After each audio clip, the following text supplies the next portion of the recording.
Pueden seguirme con la lectura. Dice: cuando llegó a donde estaban los discípulos, vio una gran multitud alrededor de ellos y escribas que disputaban con ellos. Y enseguida toda la gente viéndole se asombró y corriendo a él le saludaron. Él les preguntó: ¿qué disputáis con ellos? Y respondiendo uno de la multitud dijo: Maestro, traje a ti a mi hijo, que tiene un espíritu mudo, el cual donde quiera que le toma le sacude y echa espumarajos y cruje los dientes y se va secando. Y dije a tus discípulos que lo echasen fuera y no pudieron. Y respondiendo él les dijo: oh generación incrédula, ¿hasta cuándo he de estar con vosotros? ¿Hasta cuándo os he de soportar? Traédmelo. Y se lo trajeron, y cuando el espíritu vio a Jesús, sacudió con violencia al muchacho, y cayendo en tierra se revolcaba, echando espumarajos. Jesús preguntó al padre: ¿cuánto tiempo hace que le sucede esto? Y él dijo: desde niño, y muchas veces le echa en el fuego y en el agua para matarle. Pero si puedes hacer algo, ten misericordia de nosotros y ayúdanos. Jesús le dijo: si puedes creer, al que cree, todo le es posible. E inmediatamente el padre del muchacho clamó y dijo: creo, ayuda a mi incredulidad. Y cuando Jesús vio que la multitud se agolpaba, reprendió al espíritu inmundo diciéndole: espíritu mudo y sordo, yo te mando, sal de él y no entres más en él. Entonces el espíritu, clamando y sacudiéndole con violencia, salió, y él quedó como muerto, de modo que muchos decían: está muerto. Pero Jesús, tomándole de la mano, le enderezó y se levantó. Cuando él entró en casa, sus discípulos le preguntaron aparte: ¿por qué nosotros no pudimos echarla fuera? Y él les dijo: este género con nada puede salir, sino con oración y ayuno. Bueno.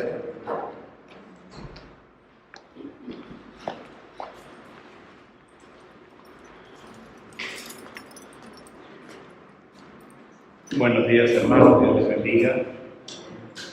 Pues antes que nada, quiero dar primeramente gracias a la congregación de Betania, gracias a Jorge, Lindis, al hermano Edgar, que están siempre al frente de la iglesia. Bueno, no sé quién es más, pero gracias a ellos y a su familia por el hecho de darme la confianza y haberme invitado en estos tiempos a compartir la palabra con ustedes. Me siento voy a pecar, me siento muy orgulloso de poder estar aquí. Amén, junto a ustedes. Pues por eso quería dar gracias, y no lo quise dar las gracias desde mi asiento, sino hacerlo más bien públicamente desde el púlpito. Amén. Estoy muy agradecido y muy bendecido por esta invitación que me han hecho en estos tiempos. Amén. Amén. Y otra cosa, quería pedirles permiso y autorización para dar un breve testimonio de mi vida antes de comenzar el mensaje. Si ustedes me permiten, quiero contarles de dónde me sacó el Señor. Algo más o menos estuve comentando con la hermana Maru el otro día, y eso me animó a dar el testimonio, porque no mucha gente lo puede entender, no mucha gente lo asimila. Cuando oímos testimonios de pandilleros que se convierten al Señor, pues no nos afecta tanto, ¿verdad? Pero cuando se trata de cosas espirituales, pues la gente a veces como que se asusta un poquito, ¿no? Pues déjenme decirles, hermano, que antes de conocer a Cristo, yo tenía mi hermana era satanista, mi hermana era bruja, en todo el sentido de la palabra, una de las poderosas brujas que había en mi país, aunque ella no ejercía públicamente, pero sí tenía su poder dado por el enemigo. Y en una situación de mi vida, yo estaba joven, quería fama y poder, no conocía a Cristo, y mi hermana me empezó a envolver y a convencerme de que entrara en la santería. Y me involucré en ello durante bastante tiempo. Me involucré en ello, estuve metido en ello, en sacrificios. Gracias a Dios no llegué a sacrificios humanos, pero sí de animales, derramando sangre inocente, ¿verdad?, para tener poder. Y le serví durante algún tiempo al enemigo. Eso pues trajo como consecuencia una falsa alegría, porque pues tenía lo que quería. Tenía un buen trabajo, tenía dinero, salía con quien quería, o sea, tenía una vida fácil, ¿verdad? Solamente con pedirlo lo lograba. Pero mi vida se empezó a destruir mi vida, mi familia, perdí todo. Paulatinamente fui perdiendo todo, quedé literalmente en la calle, sin nada. El enemigo me quiso destruir, porque yo sabía dónde estaba metido. Cuando mi hermana me dijo, te voy a iniciar en la santería se trata de disimular, ¿verdad?, con los santos de la Iglesia Católica, lo que es el satanismo. O sea, todos esos espíritus, todos esos demonios, que ellos le llaman guías, ¿verdad?, se disfrazan con santos de la Iglesia Católica, San Jorge, San Pedro, inclusive hasta el mismo Jesús, ¿no? Con estatuillas de Jesús se hacen muchísimas, pero muchísimas brujerías. Y yo estaba en el entendido de que no eran los santos de la Iglesia Católica, sino que eran realmente espíritus de las tinieblas. Yo estaba convencido de eso, sabía que es donde me estaba metiendo. Yo no fui un ignorante, hay mucha gente que se mete en el ocultismo sin saber en dónde se mete. Yo sabía perfectamente dónde me estaba metiendo. Y me costó salir, pero les comento que un día me mandaron a otra ciudad a trabajar y yo fui muy contento y dije, en esta ciudad voy a hacer dinero, en esta ciudad voy a conseguir, perdón lo que voy a decir, pero voy a conseguir una Argentina. La ciudad se llenaba de turistas, sobre todo de argentinos, una Argentina que me mantenga, una Argentina de dinero que me mantenga. Yo tenía en aquella época menos de 30 años, tenía 27 por ahí. Yo quería fama, quería eso. Resulta que fue todo lo contrario. Lo que conocí fue gente que me habló de la palabra, aunque yo no hacía mucho caso, pero me empezó a hablar de la palabra. Y de ahí me sacó el Señor. Por eso cuando cantábamos, ¿qué sería de mí? Me hizo acordar, ¿verdad? De dónde Dios me sacó, de dónde Dios me rescató. Y lo más interesante fue que comencé a ir a la iglesia porque un amigo, el cuñado de una compañera de trabajo, me invitó a una reunión de varones y fuimos a la iglesia. Le digo, mira, yo voy a venir solamente los jueves a las reuniones de varones, no me hagas venir otro día. ¿Por qué? Porque te hacen venir lunes, martes, miércoles, jueves, viernes, sábado, domingo, te piden dinero y te hacen trabajar para la iglesia. Eso conmigo no va, yo ya me la sé. Y resultó que ese día que fui a la reunión de varones, era el único nuevo. Después me di cuenta, eran todos hermanos de la iglesia. Y el pastor estaba dando una enseñanza sobre 2 de Timoteo, me acuerdo vagamente, pero me acuerdo porque hace muchísimos años, y terminó dando un mensaje evangelístico. Y cuando dice, hay alguien que quiere reconocer a Cristo como su Salvador, hay alguien que quiere aceptar a Jesús en su corazón, este hermano que me invitó me codea y me dice, te hablan. Y a mí no, te están hablando, es para ti ese mensaje de parte de Dios. Y pasé al frente y acepté a Jesús. Y ahí, bueno, cambió mi vida, porque primeramente me quedé, si no tenía nada, me quedé con menos que nada. Dios tuvo que quitar todo de mi vida y hacerlo todo de nuevo. Todo. Y bueno, pues ahí estuve, empecé a ir a la iglesia y resulta que por circunstancias de la vida encuentro un trabajo. Yo trabajaba en la pintura de obra. Y la empresa donde yo trabajaba consiguió una obra, un edificio nuevo, y justamente me dice, y ahí donde puedes rentar, a media cuadra de donde está el edificio, ahí rentan un departamentito, y ahí me fui a vivir. Que casualmente, esas casualidades, que no son casualidades, no son coincidencias, son diosidencias, ¿verdad? Estaba a 2 cuadras de la iglesia donde yo empecé a congregar. Entonces, yo pasaba todos los días por la iglesia, aunque iba a ser el mandado, que iba allá, siempre pasaba por la iglesia. Y me empecé a hacer amigo del pastor. Y un día me llama el pastor y me dice, oye Willy, dice, no te ofendas, pero te voy a pedir algo. Los lunes no te aparezcas por aquí. Porque los lunes yo los dedico a mi familia, quiero estar con mi familia. Porque resulta que el que decía que en las iglesias te explotan, yo vivía todos los días metido en la iglesia. Gracias a Dios, porque necesitaba salir de la oscuridad donde me había metido. Necesitaba quitarme toda la basura que el enemigo había puesto sobre mi vida. Entonces, todos los días iba a la iglesia, pasaba por ahí y veía al pastor que estaba de repente clavando una banca o arreglando el techo o algo. ¿Qué necesitas, pastor? Y ahí me iba con él. Y aprendí mucho, gracias a Dios. Bueno, ahí estuve unos cuantos años, pero para ser breve, me vine a México buscando novia.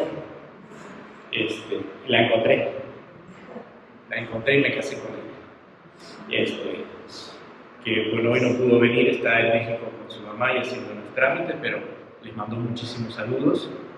Y ella también me animó a que diera mi testimonio.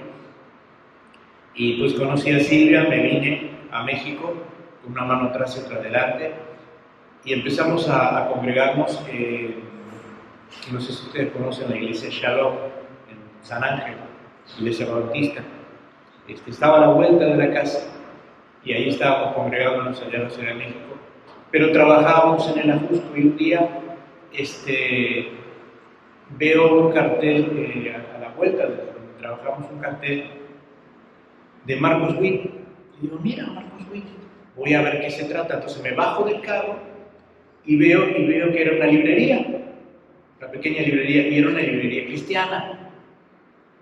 Y me volteo así, mi esposa estaba en el carro al frente y le digo, mira, es una librería cristiana, y me hace señas hacia arriba y volteo y era una iglesia cristiana. Era el Centro de Fe, Esperanza y Amor de la Fusco.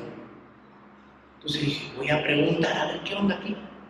¿Qué tipo de iglesia es? Yo no la conocía. Y entré y me encontré con el pastor. Y el pastor me dice, pues aquí estamos a las órdenes, hermano, cuando usted quiera venir. Y empezamos a congregarnos en esa iglesia. Y en esa iglesia el pastor César García, que hoy es el pastor director de la organización a la que pertenezco, me dijo, hermano Willy, cuando le platiqué mi testimonio, me dijo, hermano Willy, te tengo una mala noticia. Digo, ¿qué hice, pastor? No, ahí temeroso, ¿no? Dice, ¿qué hice? A lo mejor algo indebido. Y me dice, va a tener que pelear contra todo lo que usted no desea. ¿Cómo? Dice, estuve orando por usted y Dios tiene un ministerio para usted. ¿Y cuál es ese ministerio? Dice, el ministerio es enfrentarse justamente en lo que usted estuvo metido. Por eso tiene que ver mucho con la palabra que tenemos hoy. Jesús liberó a un endemoniado. Y déjenme decirles, la iglesia, que muchas veces nosotros subestimamos el reino de las tinieblas. Pensamos que no existe, que nosotros estamos cubiertos por Cristo. La sangre de Cristo nos cubre. Y un montón de frases ya hechas decimos, y muchas veces no entendemos que el mundo espiritual es tan real o más real que el mundo material que conocemos y que vemos.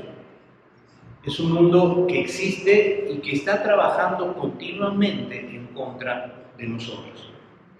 Cuando tú aceptas a Jesucristo como tu único y suficiente Salvador, entras en guerra directa con Satanás. Estás en guerra.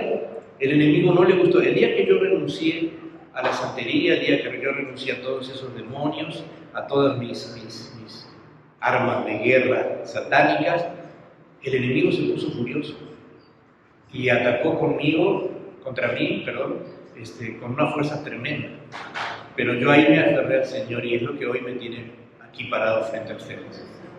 Solamente Cristo, solamente el Señor fue el que pudo darme la fuerza, la valentía para seguir adelante. No es fácil enfrentarse a los demonios. Yo le digo, yo no le tengo miedo a nadie, no le tengo miedo a los demonios, le tengo más miedo a los vivos que a los muertos. Los muertos nada saben, como dice la Biblia, pero el mundo de las tinieblas es un mundo terrible que está siempre tratando de engañarnos, siempre tratando de hacernos caer, siempre tratando de dañarnos. Como dice Juan 10:10, ¿no? El ladrón no viene sino para matar, robar y destruir. Y esa es la función del diablo contra la iglesia, contra nosotros. Por eso es que nosotros como cristianos tenemos que estar conscientes que ese mundo existe, que el diablo no está quieto, que sus demonios están aquí hoy. Pensamos, si no, los demonios están en las cantinas, en los burdeles, ¿verdad? Ahí donde está la gente pecadora. Esas personas ya están en las garras de Satanás. No necesita trabajar ahí, él necesita trabajar en contra nuestra. Por eso aquí están los ángeles del Señor guardándonos. Es una promesa del Señor, que sus ángeles han de guardarnos, pero también están los demonios de Satanás tratando de ver qué pueden hacer en nuestra contra. Y pues el Señor me ha llamado a ese ministerio de liberación, y le digo, no es nada fácil, no es nada agradable, pero en eso estamos. Tuve que enfrentarme en contra de lo que yo antes profesaba.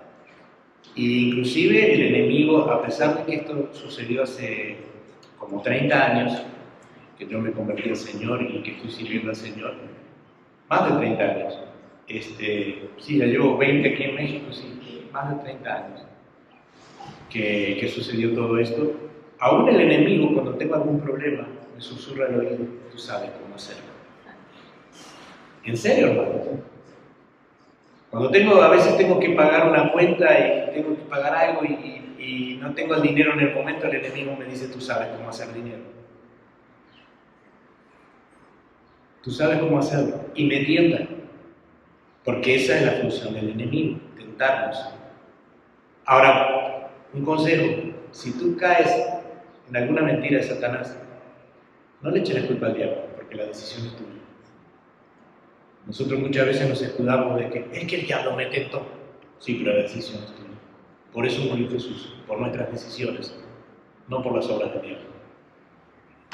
Por eso, hermanos, pues, esto quería comentarles para que supieran también un poco de mi vida, y cómo Dios me ha rescatado y me ha limpiado con esa sangre preciosa.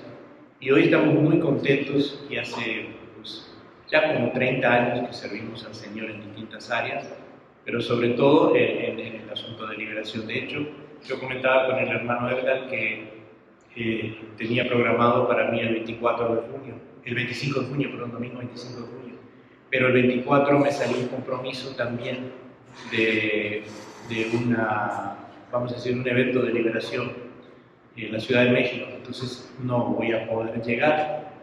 O sea, no voy a poder llegar el domingo en la mañana a estar con ustedes. Entonces, a ver si estaba hablando con el hermano, a ver si podíamos cambiar.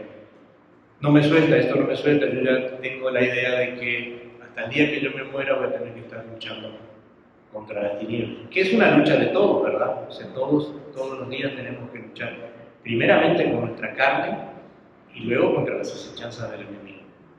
A veces con más fuerza, a veces con menos fuerza, pero aquí estamos para servirles, hermano. Y yendo a la palabra, en Marcos 9, y como ya leía nuestro hermano, pues es interesante ver cómo el Señor Jesús llama a sus discípulos y les quiere enseñar.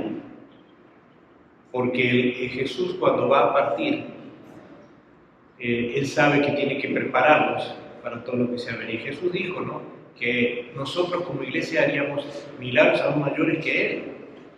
No haríamos cosas maravillosas. Entre ellas también está la liberación. La iglesia tiene que estar dispuesta a liberar. La iglesia tiene que estar dispuesta a sanar. Hemos sido llamados también como iglesia a sanar. Yo me acuerdo que el Señor me decía muchas veces, ve a orar por ese enfermo. Y me ha sucedido que las primeras veces que oraba por ese enfermo se moría. Y a mí me dolía en el corazón, Señor, pues, ¿para qué voy a orar? Si no se sanó. Es que yo no te mandé a sanarlo, yo te mandé a orar por él. Yo soy el que sano, dice el Señor. Yo soy el que doy la vida y la tomo. Entonces ahí me quedé más tranquilo, que no es cuestión mía. Si el Señor te manda a orar por un enfermo, y ese enfermo lamentablemente muere, no te pongas triste, no te culpes. Tú hiciste lo que Dios te mandó a hacer, orar por el enfermo. La decisión de si vive o no es del Señor, la soberanía de Dios, no nuestra. Muchas veces nos vamos a sentir mal por eso, porque Dios no hace lo que nosotros queremos que haga. Él nos manda a orar, Él nos manda a interceder, y eso es lo que tenemos que hacer. Y en cuanto a la liberación también, Dios nos va a mandar muchas veces a liberar. Hay mucha gente que viene atada a las iglesias, inclusive gente que supuestamente es cristiana, que conoce la palabra, pero que ha abierto puertas y ha dejado puertas abiertas para el enemigo. Entonces hay gente que viene a las iglesias y que todavía no se han liberado porque todavía no son realmente hijos de Dios. No han renunciado al pecado, no han cerrado puertas, no han cerrado ciclos. Por eso hay gente que no avanza en las iglesias, ¿verdad? Que vemos que hay familias que siempre igual, siempre el mismo problema de alcohol, el problema de peleas, el problema de violencia, y no salen de eso. Que hay problemas en todas las familias, sí, aún como cristianos no estamos exentos de los problemas. Hay problemas en nuestras casas, hay problemas económicos, hay problemas de enfermedad. Muchas veces caemos en pecado, pero ya no somos pecadores. Esa es la diferencia. Una cosa es pecar y otra cosa es ser un pecador. Pecar, ¿por qué pecamos? Primeramente porque queremos, como decíamos, ¿no? La voluntad es nuestra, la decisión es nuestra. Pero pecamos por nuestra debilidad, por nuestra propia concupiscencia, como dice la palabra. Pero no vivimos en el pecado. Por eso no somos pecadores. Una cosa es el hermano que una vez se toma una copita, ¿verdad? Y queda medio así, medio alegrón. Y otra cosa es que sea un borracho. Esa es la diferencia. El borracho es el que está esperando que llegue la hora para ir a la cantina o para encerrarse a tomar. ¿Sí me entienden la diferencia? Sí me doy a entender cuál es la diferencia entre el pecador y el que comete un pecado. Es la falla humana. Tenemos en el ADN espiritual nuestro el pecado desde Adán. Es el legado que nos han dado, pero nosotros tenemos la diferencia. La sangre de Jesús derramada en la cruz nos ha limpiado del pecado. Ya no somos pecadores. Y como dice en Juan, ¿no? Si pecamos, tenemos un abogado que es fiel y justo para perdonarnos y limpiarnos de toda maldad. Nosotros tenemos ese recurso del arrepentimiento. ¿Por qué? Porque es el Espíritu Santo que en nosotros hace que nos arrepintamos. Es el Espíritu Santo que nos dice: eso está mal, eso que hiciste, eso que dijiste o eso que pensaste. Porque pensamos que pecar es hacer cosas malas. No solo hacer cosas malas. El hecho de tener un mal pensamiento ya es pecado. Si pensamos mal de alguien, luego ese pensamiento se convierte en un mal sentimiento y llega al corazón, y ahí es cuando pecamos. Es lo que decía el Señor Jesús: no necesitas irte con una mujer para pecar con ella. Con el hecho de que tú la desees en tu corazón, ya pecaste. Muchas veces nosotros no hacemos nada malo, pero en nuestro corazón tenemos, ¿verdad?, malos deseos, malos pensamientos, malos sentimientos. Y de eso es lo que más tenemos que cuidarnos, porque no lo vemos. Vemos cuando hacemos algo malo o cuando alguien hace algo malo. Enseguida detectamos el pecado. Pero eso es a lo que se refería el Señor en su palabra, los pecados que me son ocultos. Que a veces no entiendo. Yo no hice nada malo, no lo hiciste, pero pensaste. Pensaste hacerlo. Sentiste deseo de hacerlo. Ahí está el pecado. Y eso es de lo que nos tenemos que cuidar, hermanos. Y vemos en este pasaje que había muchas disputas, ¿no? Dice el Señor Jesús que les preguntó: ¿qué disputáis con ellos, con los religiosos? Yo doy gracias a Dios que nunca me ha tocado enfrentarme con religiosos. Y si viene algún religioso se acerca a mí, si no puedo convencerlo de que la religión no lo va a salvar, me alejo. Me alejo, porque es como la parábola del rico, ¿no? O sea, es más difícil que un religioso entre al reino de los cielos que un camello por el ojo de la aguja.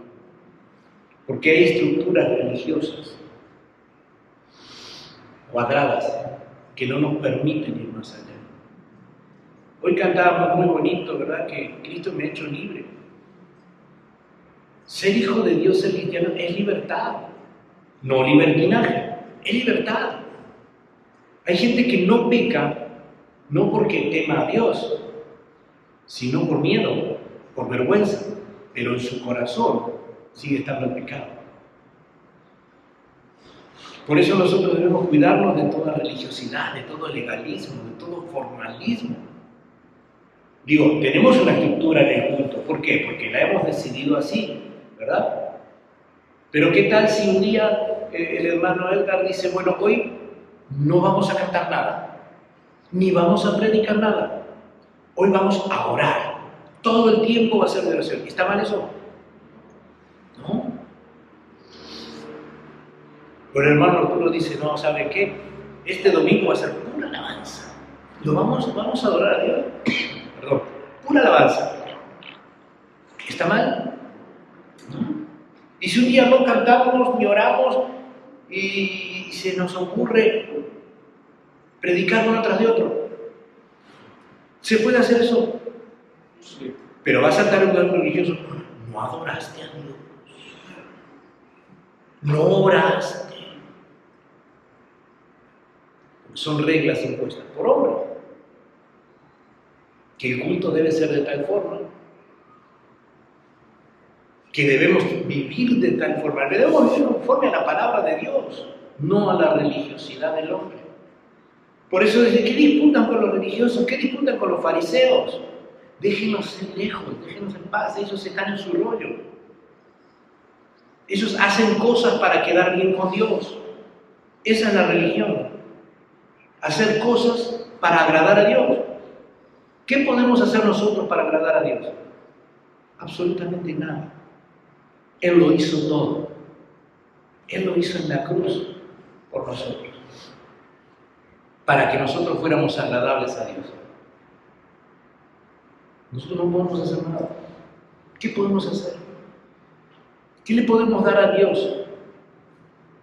Un día me dijo una hermana, mi vida, mi corazón. Le digo, si ni siquiera es tu vida, hermano, te la dio Dios. A Él le pertenece. Seas o no cristiano, la vida le pertenece a Dios. Él la creó. Todas las formas de vida, incluyendo la vida humana. Seas o no seas hijo de Dios, le perteneces a Dios. Que espiritualmente, y sí tenemos el legado de ser hijos de Dios por medio de la sangre de Cristo, es otra cosa. Porque están los hijos de Dios y las criaturas de Dios. De eso ya lo sabemos desde el kinder, ¿verdad? Están las criaturas de Dios. Todos son criaturas de Dios. Pero nosotros somos hijos de Dios. ¿Por qué somos hijos de Dios? Por la sangre de Cristo. Porque hemos aceptado ese hermoso regalo que es la salvación. Y a veces andamos medios así como para acá y para allá, ¿no? Pero Dios nos ama tanto que nos trae de vuelta con lazos de amor. Como la gallina, ¿verdad? A los polluelos debajo de sus alas. Entonces, saquemos de la mente toda estructura que diga, esto no es de Dios. Para saber si algo es de Dios o no es de Dios, vayamos a la Biblia. Vayamos a la Biblia. ¿Es de Dios tal cosa? ¿Es de Dios tal otra? Y podemos poner miles de ejemplos. Podemos poner miles de ejemplos. ¿Es de Dios que yo me siente en el primer escalón y predique sentado? ¿O no es de Dios? Formalmente queda feo, ¿no? O sea, un tipo sentado ahí hablándole a la gente. Pero Jesús lo hacía. Vayamos al Sermón del Monte. Viendo la multitud, dijo que Jesús se sentó y empezó a enseñarles. Yo rara vez estoy detrás de un púlpito. Ahora porque no me hallo, pero generalmente yo agarro el micrófono y empiezo a caminar. Y empiezo a hablarle a la gente. Porque aprendí a no tenerle temor a la gente. Cuando empecé a predicar, me temblaba todo, hasta las pestañas. Y no miraba las caras, porque me daba vergüenza, me daba miedo, pánico escénico. Hoy Jesús hizo eso por mí, me lo quitó. Me quitó esa enfermedad de la timidez. Algún día les voy a contar cómo. La vergüenza que pasé en público me la hizo pasar el Señor para que me olvidara de pasar vergüenza, de tener miedo hacer el ridículo.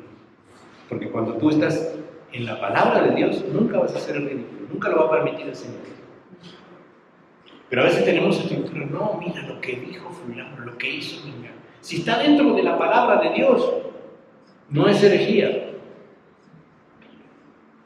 Aunque sabemos y lo vemos, basta ir a YouTube, a Facebook, a las redes sociales y ver cuántos disparates se dicen y cuántas veces la iglesia dice amén.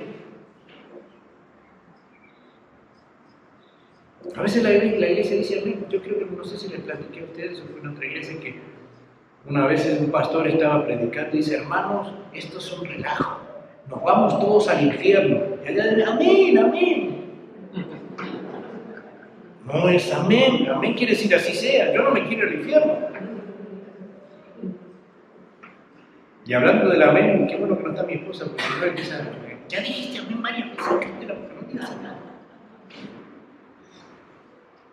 Gloria al Señor. Primeramente eso, ¿verdad? La religiosidad. Que Jesús le dice, no, ¿qué están discutiendo con ellos? No tienen nada que discutir. Y en eso, para que el mundo vea, para que los religiosos vean quién era Jesús, le traen a un joven que estaba endemoniado. No sabemos las circunstancias, pero siempre es por pecado y por puertas abiertas. A veces nuestros hijos sufren maldiciones por causa nuestra. A veces los hijos, ¿verdad?, tienen conductas erradas por culpa nuestra y no lo entendemos. Este muchacho me salió drogadicto y nosotros que vamos a la iglesia. Pero ¿en qué circunstancia vamos a la iglesia? ¿Cómo vamos a la iglesia? Porque nosotros no somos cristianos, o no debemos ser cristianos, de estar aquí. Ah, pues qué bonitos, ¿no? Ahí estamos, miren, bueno, están un poco serios, yo no sé si es. ¿Por qué será? Pero bueno, ¿verdad? Pero estamos aquí, ¿verdad? Cantando, adorando a Dios, escuchando su palabra. Pero seguimos siendo cristianos cuando salimos del portón hacia afuera. Mañana lunes cuando vamos al trabajo, cuando vamos a la escuela, seguimos siendo cristianos. O nos quitamos el saco de cristiano, lo colgamos, aquí lo dejamos en un perchero, ponemos un perchero ahí, colgamos, ¿verdad? Y nos ponemos el saco de mundano. Claro que no. Seguimos siendo cristianos. Seguimos siendo hijos de Dios en todo momento. Pues ahí le traen a este jovencito, ¿verdad? Y Jesús dice algo muy interesante. Dice en el versículo 19, y respondiendo él les dijo, oh generación incrédula, ¿hasta cuándo he de estar con vosotros? ¿Hasta cuándo os he de soportar? Traedme. O sea, Jesús no es que estuviera enojado ni que estuviera cansado de soportar a sus discípulos. Era una queja, por así decirlo, para que entendiera que ya debían caminar sus discípulos. Que el ministerio de la iglesia no es un ministerio pastoral exclusivamente. Si bien es necesario, como se está orando por un pastor para la iglesia, si bien es necesario que haya un pastor, que haya una guía, que haya una consejería, que haya una imagen pastoral, pero el ministerio de la iglesia es total, no es solo del pastor.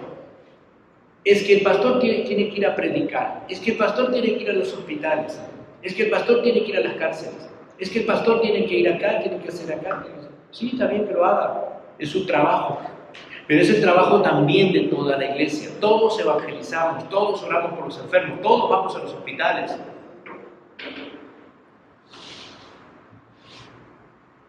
1, 2, 5, 6, 7, 8, 9 de este lado y 12, 13 y 4, 17 y 2, 19, 20 sillas vacías.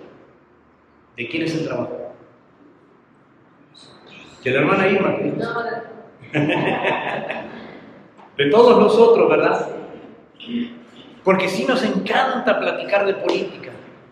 Es que este maldito gobierno, mira lo que está haciendo.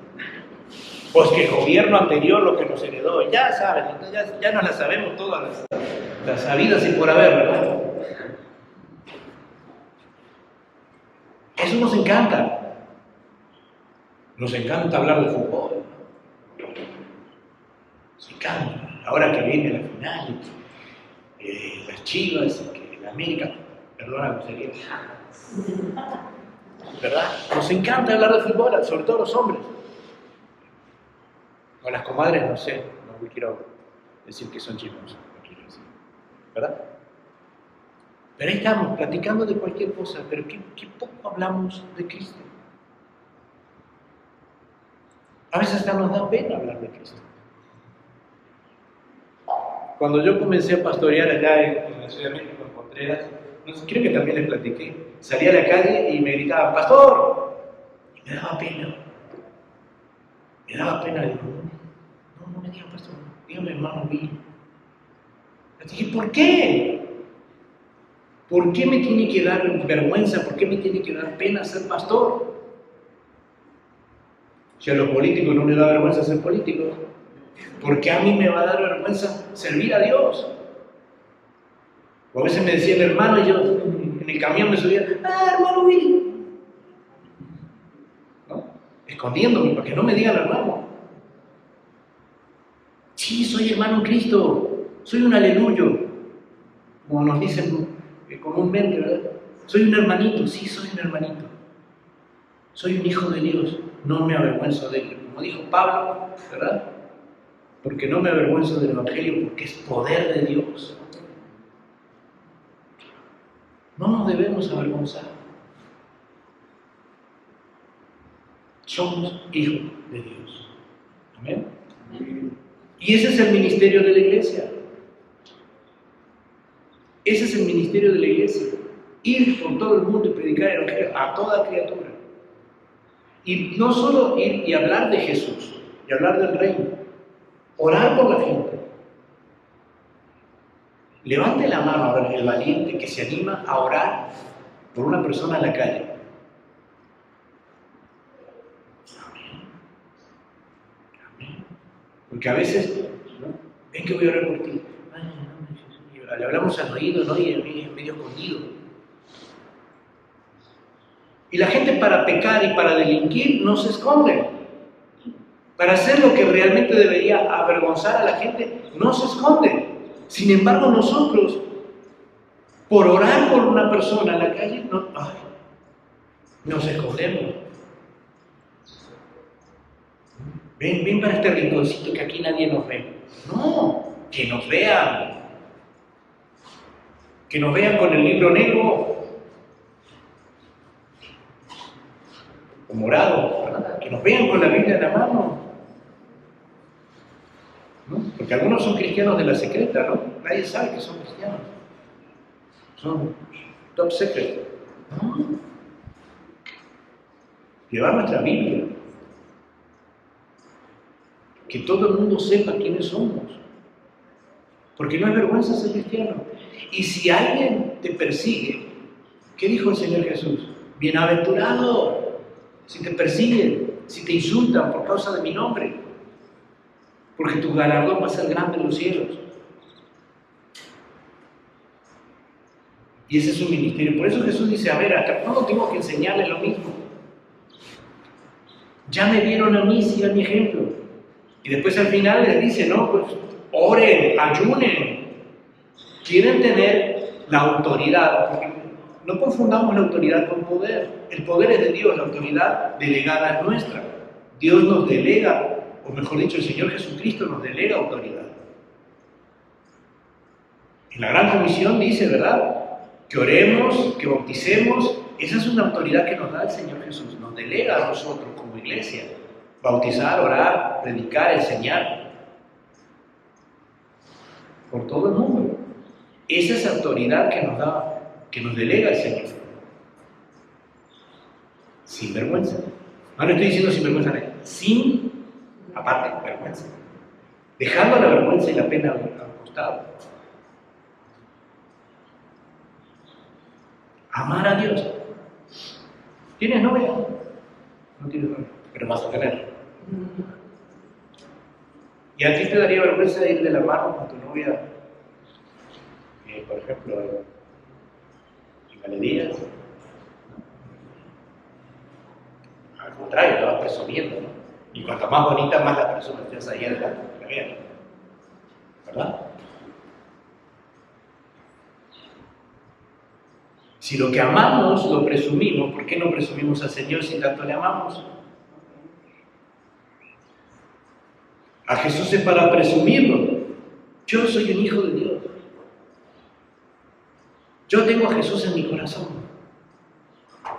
Y si alguien me mira feo, que tú no, le pongo cara de espanto.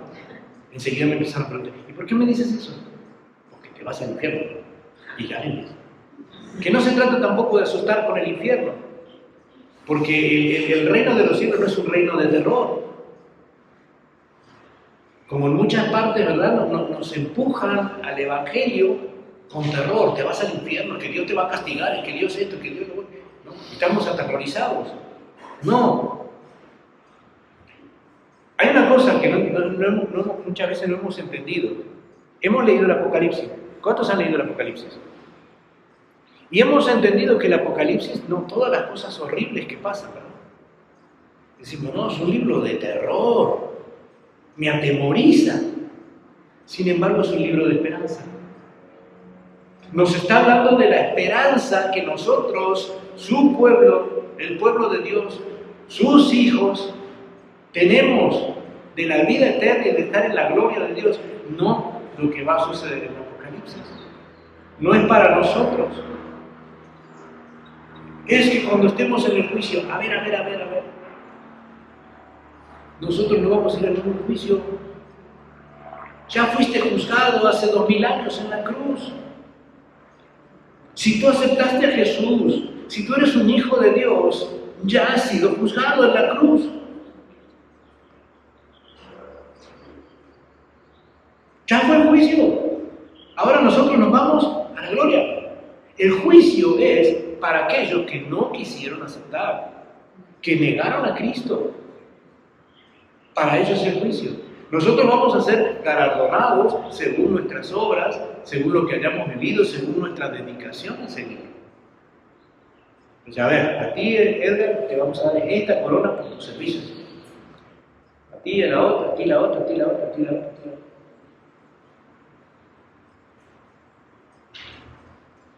A no ser que tú no seas un hijo de Dios, entonces agárrate. Como decimos en mi pueblo, agárrate, Catalina, que viene curva, porque si te va a tocar la fea. Esa es la esperanza que tenemos. ¿Quién le tiene miedo a la muerte? No debemos tenerle miedo a la muerte. La muerte no tiene poder sobre nosotros. ¿Que vamos a dejar de vivir en este plano terrenal? Sí. Sí. Es una ley natural. Si Cristo no viene antes por su iglesia, nos vamos a morir. Eso no hay de otra. Es una ley natural. Pero no hay que tenerle miedo a la muerte, al contrario. Un día le dije a un hermano, ojalá te mueras, hermano. Le malinterpretó y se fue de la iglesia. Digo, no, hermano, no lo entendiste. Para que te vayas al cielo. Amén. Como decía Pablo, ¿no? La muerte es ganancia. La muerte es ganancia. Claro, que nos aferramos a la vida porque todavía tenemos mucho por hacer. Pero no hemos culminado nuestro. Por eso estamos vivos. Por eso no hemos muerto todavía. Por eso Dios no nos ha llamado a su presencia, porque tenemos que seguir cumpliendo, ¿no?, la voluntad de Dios, el propósito de Dios. Todos nacimos con un propósito. Si yo les comenté, creo que fue el domingo pasado, o no, otra vez, de un hermanito, de un pastor, que es producto de una violación. Su mamá fue violada y ella, en vez de abortar, decidió tenerlo, luego se convirtió al Señor y su hijo hoy es pastor. Porque él tenía que cumplir un propósito. Tenía que cumplir un propósito. Hoy es pastor y es un muy buen pastor. Todos tenemos un propósito. Todos. Es para qué nací, es que me pasa de todo. A ver, ¿por qué pasa de todo? Muchas veces le echamos la culpa a Dios por lo que nos pasa. Y si no nos atrevemos a echarle la culpa a Dios, se le echamos al diablo. Es que el diablo me atacó, es que el diablo me atacó, es que el diablo... A ver, ¿y tus decisiones qué? Generalmente, las cosas que nos suceden es por nuestras malas decisiones. Y le echamos la culpa al diablo. Y es decir, pobre diablo, no tiene nada que ver. Somos nosotros. Cuando estamos en pruebas, son por 3 motivos. Una, o Dios nos está poniendo en prueba, como Job, que permitió que le pasara de todo. Otra es porque el enemigo se ha ensañado con nosotros y Dios también lo permite. Y las otras porque literalmente metimos la pata. Y después nos andamos quejando. Si no erráramos, no tendríamos problema. Si no tomáramos malas decisiones, no tendríamos problema. Y en este caso, entonces, vemos cómo Jesús toma su autoridad y echa fuera al demonio. El reino de las tinieblas no tiene poder sobre Cristo y sobre su iglesia. Y nosotros como iglesia de Jesucristo tenemos autoridad sobre Satanás y sus demonios. Lo que más nos cuesta es la tentación. Pero si nosotros podemos vencer la tentación, podemos vencer al demonio. Resistir al diablo, huirá de nosotros. El diablo es cobarde. Y le voy a decir algo, siempre nos ataca de la misma forma. El diablo no innova nada, no hace nada nuevo. Él sabe que tu debilidad es el, vamos a poner el cigarrillo, por ahí te va a atacar. Y siempre caemos por lo mismo.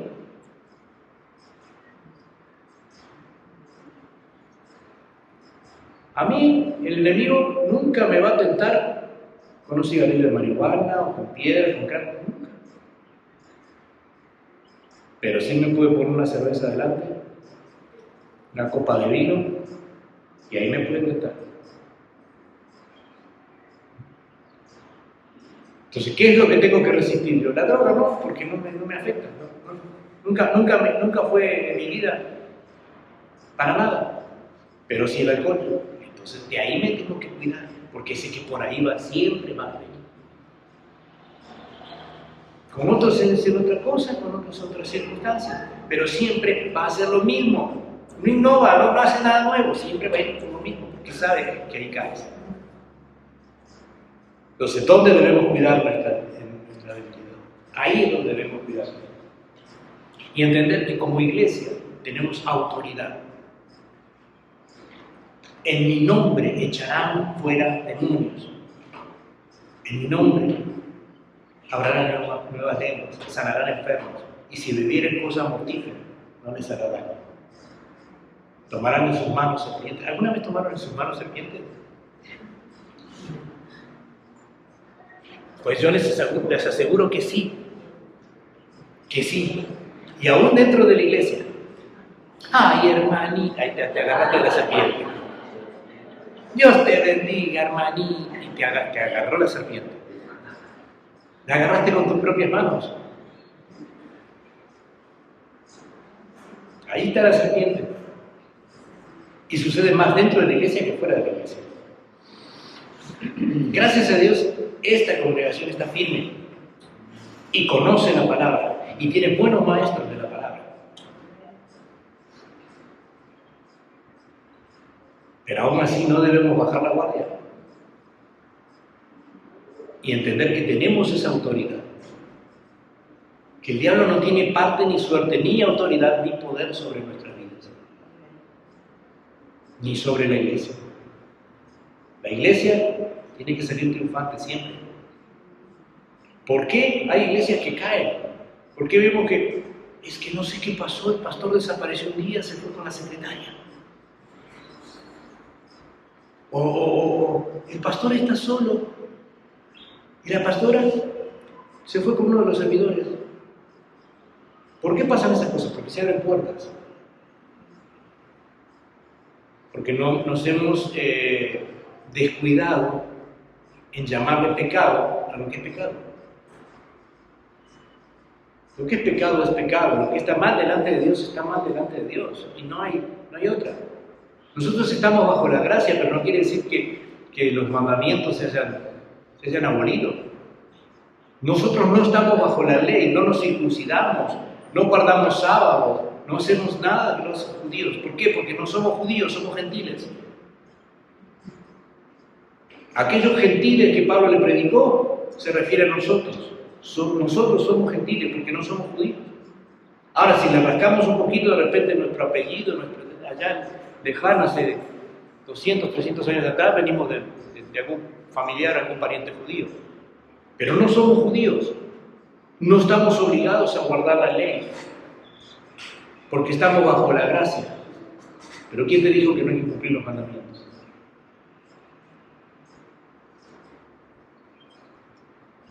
¿Quién te dijo que no?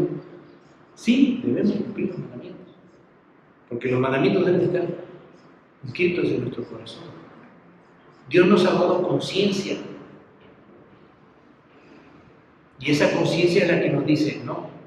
Y más, agrégale el Espíritu Santo que te va a decir, ese no es el camino, por ahí no vayas.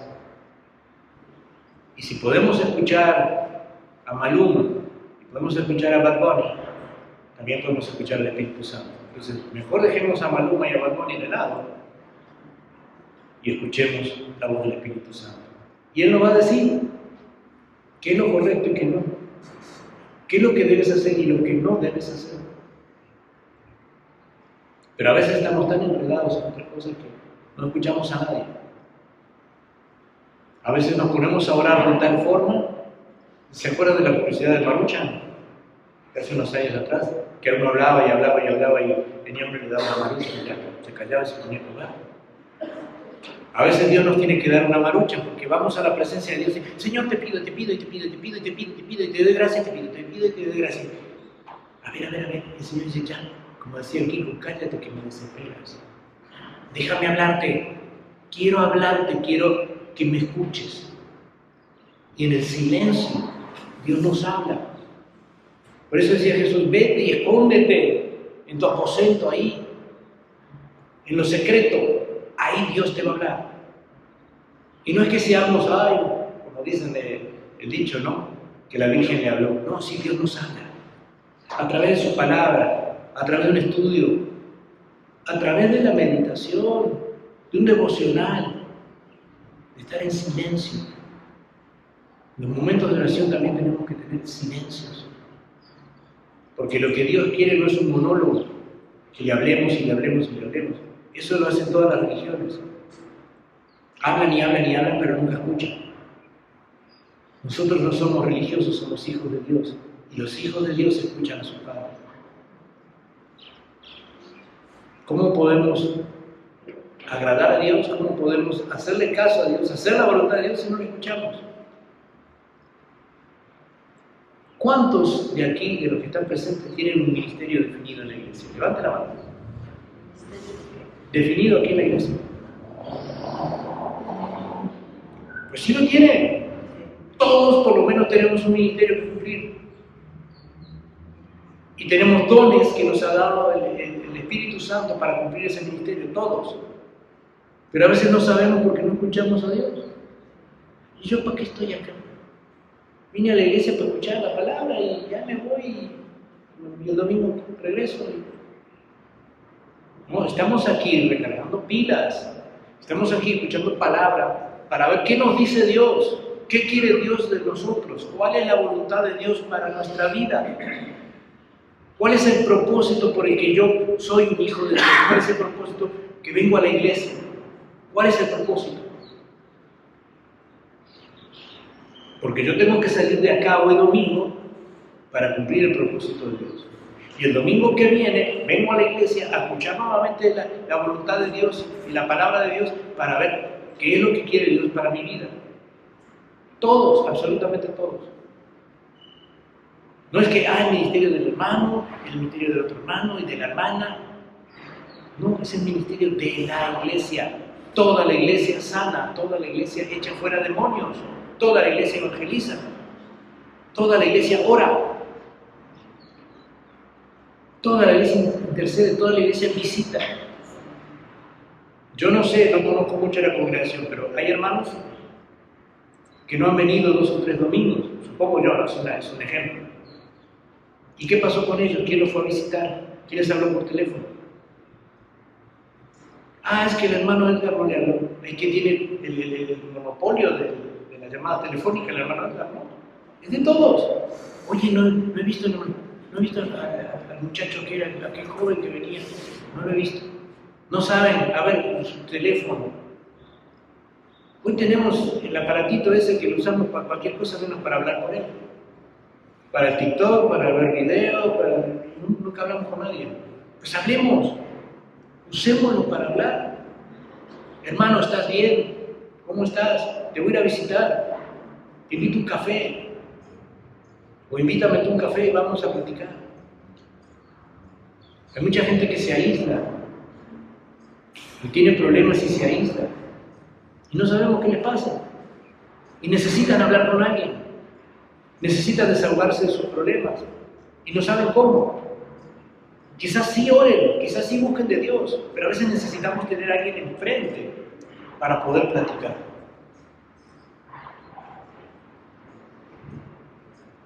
Eso es el ministerio pastoral. Pero no solo del pastor, de toda la iglesia. Por eso Jesús dice, a ver, ¿hasta cuándo los voy a tener que aguantar? Ya entiendan que es esto. Que es para todos, que todos debemos hacer eso. Y si no puedes con eso, pues empieza a orar y ayunar.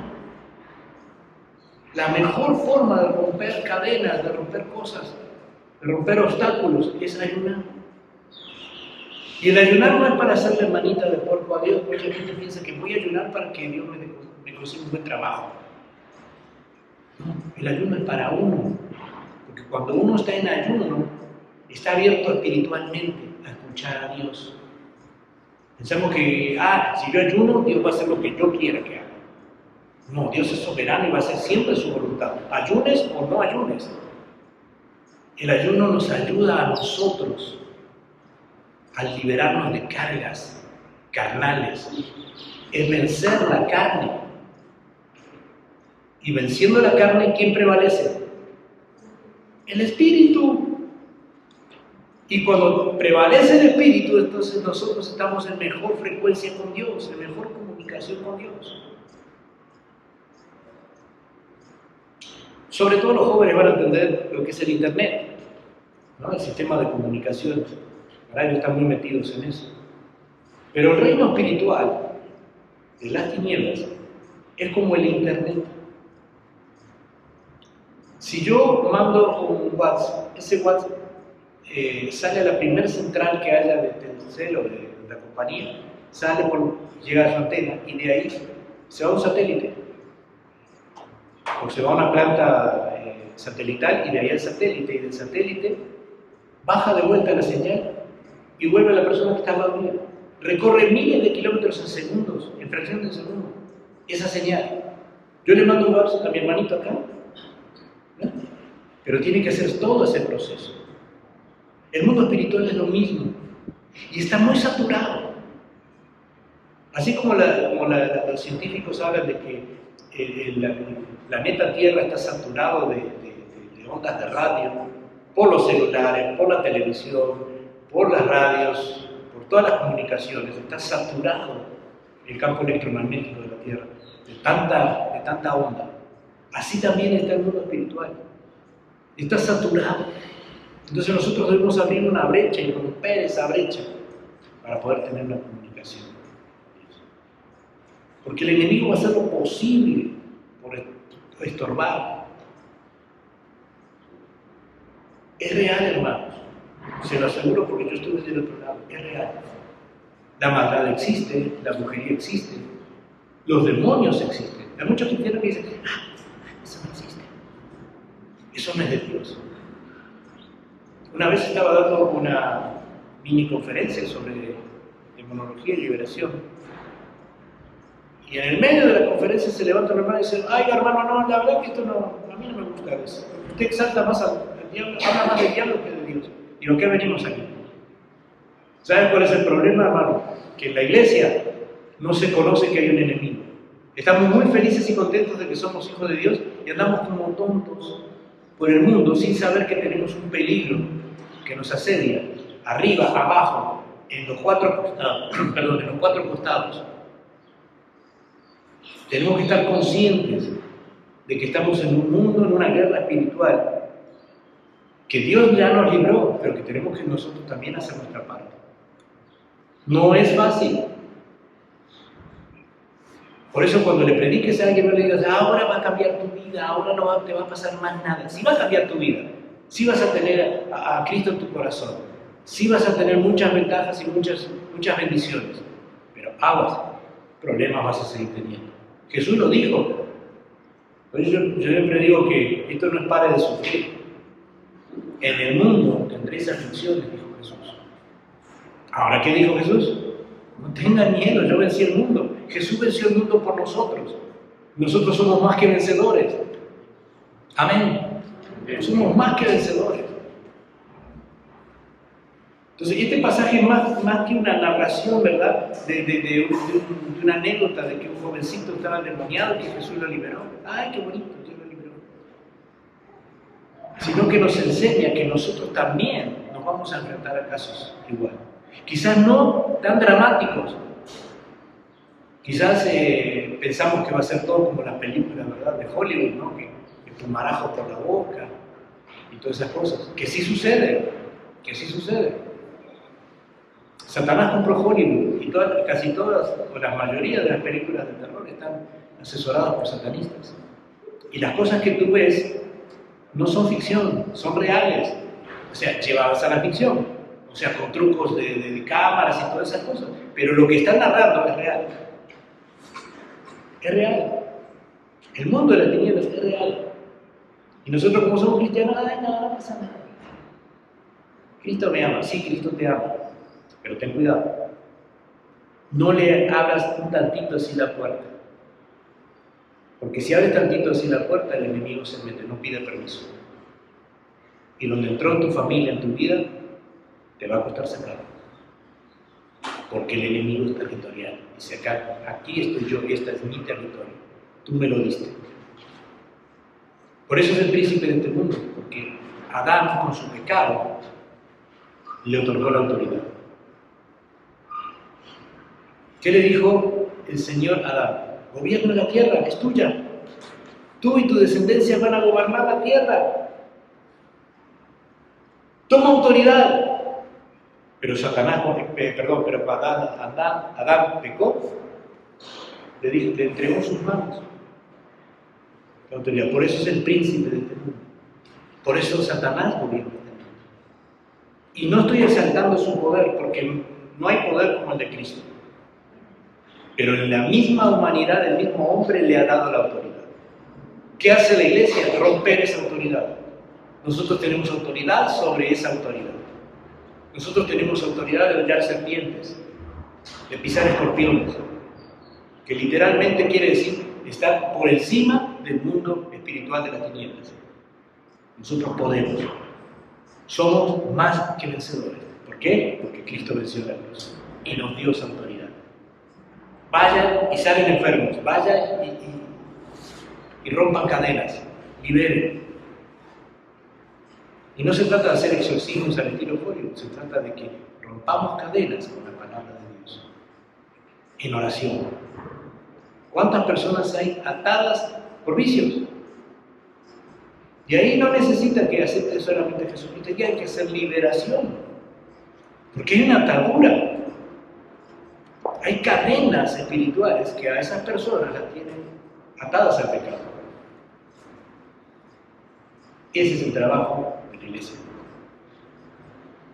Por eso el Señor dijo, ¿hasta cuándo tengo que enseñar? ¿Hasta cuándo tengo que soportarlos? Ya entiendan lo que ustedes tienen autoridad. Claro, aún les faltaba más, les faltaba el Pentecostés, faltaba que llegara el Espíritu Santo sobre la iglesia para tener realmente claridad de pensamiento, claridad de acción y el poder del Espíritu Santo sobre su vida. Las armas, las herramientas del Espíritu Santo, que las conocemos. Primera de Corintios, capítulo 12. Ahí están las armas. Y mucho más, ¿no? En otras partes del Nuevo Testamento nos habla de otros roles que hay para la iglesia, para que podamos nosotros como iglesia salir adelante. Teniendo fe.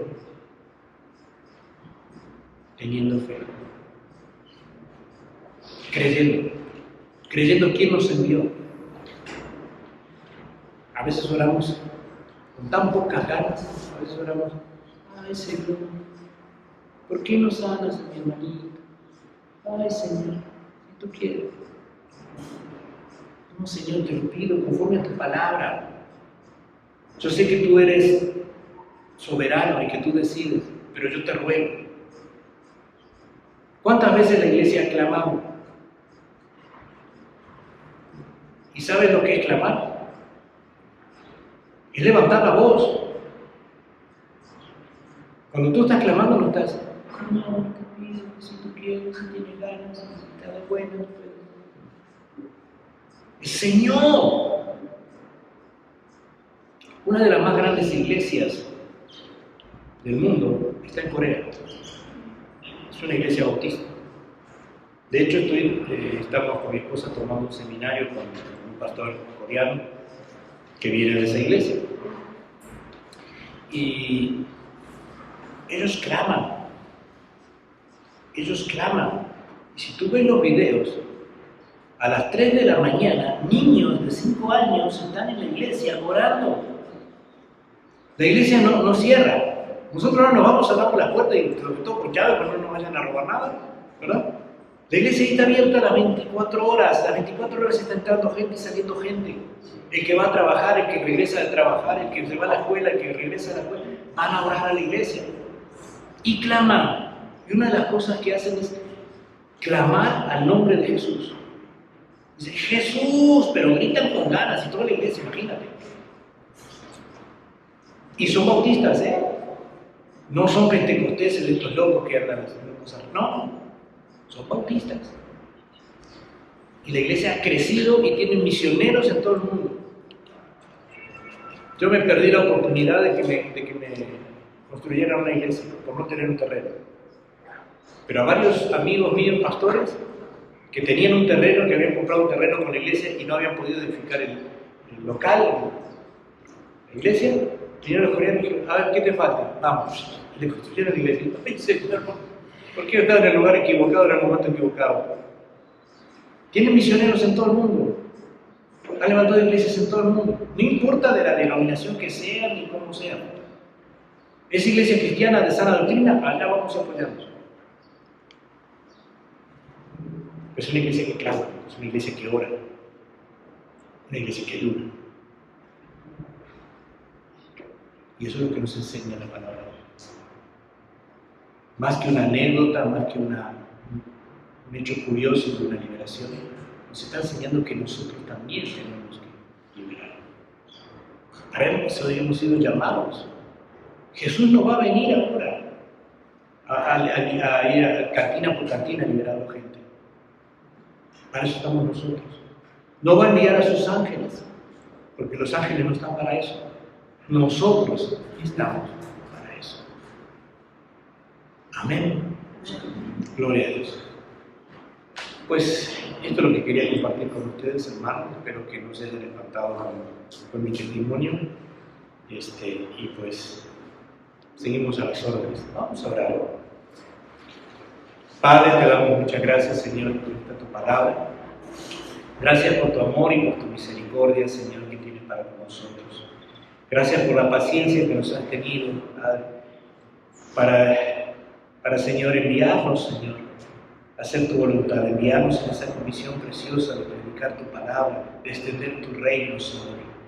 ¿Cuántas personas, Padre, no están hoy perdiéndose, Señor, yéndose a una eternidad sin Cristo, Padre? Y nosotros no hemos podido hacer nada, Señor. Danos, Señor, la oportunidad, Señor.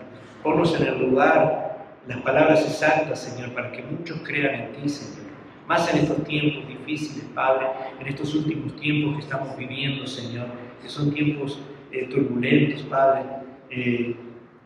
donde, Señor, mucha gente tiene miedo, mucha gente está inestable, no sabe qué va a suceder.